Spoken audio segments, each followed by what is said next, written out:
చాలా చక్కటి దేవుని వర్తమానం విన్నాం. హల్లెలూయా. నీవు నశించిపోవట దేవునికి ఇష్టం కాదు. నువ్వు దయ్యాలతో అలాగే ఉండుట దేవుని చిత్తం కాదు. మనందరినీ కనికరించడానికి దేవుడు వచ్చాడు. మన బాధలను విడిపించడానికి వచ్చాడు. మనతో ఉండటానికి వచ్చాడు. మన హృదయాన్ని మనం తెరిచి ప్రభువును పిలిస్తే మనం దగ్గరకు ఉండేవాడు. యాకోబు పత్రిక 4:8 మీరు నా యొద్దకు రండి, నేను మీ యొద్దకు. ఆయన మన వద్దనే ఉండేవాడు, మనతోనే ఉండేవాడు. కాబట్టి చాలా చక్కగా దేవుని వర్తమానం అందించిన కుమార్ దాసయ్య గారికి చప్పట్లు కొట్టి దేవుని హల్లెలూయా. అదే రీతిగా మన మధ్యలో ఉన్న అయ్యగారు సాల్మన్ అయ్య గారు, ఆయన మనకు తెలుసు కదా, ఈ ప్రాంతానికి ఎన్నోసార్లు వచ్చారు, మాకు వాక్యాన్ని బలపరుస్తూ ఉంటారు. కాబట్టి అతను కూడా మన మధ్యలో ఉండుట చాలా సంతోషము. ఆయన ఒక 15 నిమిషాలు మనతో దేవుని వాక్యాన్ని పంచుకుంటారు. ఎందుకంటే భోజనం టైం కూడా అయిపోయింది కదా, వినే ఆకర్షణ శక్తి కూడా పోయింది కదా. అయినప్పటికీ కూడా ఎందుకంటే మనం లేటుగా వచ్చాం, 1 గంట కూర్చున్నాం. మనం అయ్యగారు అర్థం చేసుకుంటారు కాబట్టి అయ్యగారికి అన్ని అర్థం కాబట్టి అతను తన కొన్ని నిమిషాలు మనకు దేవుని వాక్యాన్ని ఈ అవకాశాన్ని అయ్యగారికి ఇద్దాం. చప్పటి కూడా నిమిషాలు చెప్పమన్నాడు, 15 నిమిషాలు. నేను 15 నిమిషాలు కూడా చెప్తా, 10 నిమిషాలే చెప్తా. ఎన్ని నిమిషాలు చెప్తా? 10 నిమిషాలు. శ్రద్ధగా వినండి. ఎందుకు శ్రద్ధగా వినాలంటే, డాక్టర్ దగ్గరికి వెళ్ళి తెచ్చుకున్న గోళీలు తీసుకొచ్చి గూట్లో పెడితే జ్వరం తక్కువ కాదు. జ్వరం ఎట్లా తక్కువ అవుతుంది? వేసుకుంటే తక్కువ అవుతుంది. ఓకేనా? మళ్ళీ మొబైల్ నంబర్ తెలుసు, ఫోన్లు తెలుసు, బ్యాంక్కి వెళ్ళి నోట్లు తెలిస్తే అన్ని తెలుస్తాయి. కానీ మా బైబిల్ మాట అంటే సార్ నాకు అర్థం కాదు సార్ అంటారా లేదా? నీకు అన్ని వచ్చు. ఆడు కోమటోడు డబ్బులు తక్కువ ఇచ్చినా గానీ వాడితో కొట్లాడతావు, తక్కువ ఇచ్చినావు నువ్వు నాకు అని. మొబైల్ తెలియకుండా గానీ పిల్లగాళ్ళని కూర్చోబెట్టి ఇది ఎట్లా నడిపోయేలా అని అంట, అన్ని చేస్తావు. గాని దేవుని వాక్యం వచ్చేసరికి సార్ నాకు అర్థం కాదు సార్, నాకు చదువురాదు సార్, నాకు ఇది రాదు సార్ అని 12 మనము అది చెప్తాం. కనుక దేవుని మాటలు అంటే టాబ్లెట్లు అన్నట్టు, మందు అన్నట్టు. ఆ మందు మీకు పడకపోతే మరి నీ జీవితం బాగా కాదు. మందు పడితేనే కదా జీవితం బాగా, జ్వరం పోతుంది. చెప్పండి, ఎంతమంది నమ్ముతున్నారు ఈ మాట?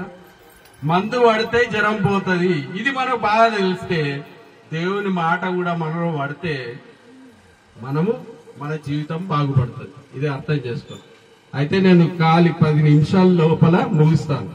అయితే 2 నిమిషాలు అయిపోయినాయి. చూడండి, మత్తయి సువార్త 2 మాటలు చదవండి. మత్తయి సువార్త 7వ అధ్యాయం, మత్తయి సువార్త 7వ అధ్యాయం 24వ వచనంలో ఏముంటదంటే, అక్కడ యేసు ప్రభు వారు ఒక సంగతి తెలుసున్నారు.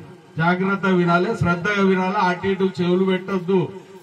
అందుకనే దేవుని మాట ఏమంటారంటే, యేసుక్రీస్తు ప్రభుల వారు ఏమన్నారంటే, చెవులు గలవాడు వినును గాక అన్నాడు.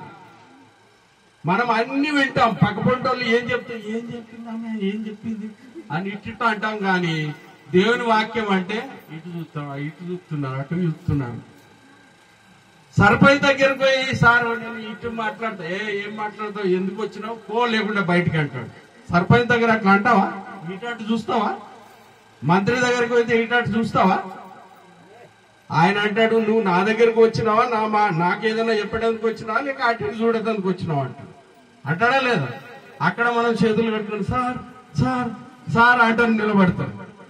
ఈడనేమో దేవుడు కనబడాడు కదా, అందుకనే నువ్వు చెప్పు, నీ పాట నీదే, నా పాట నాదే అంట.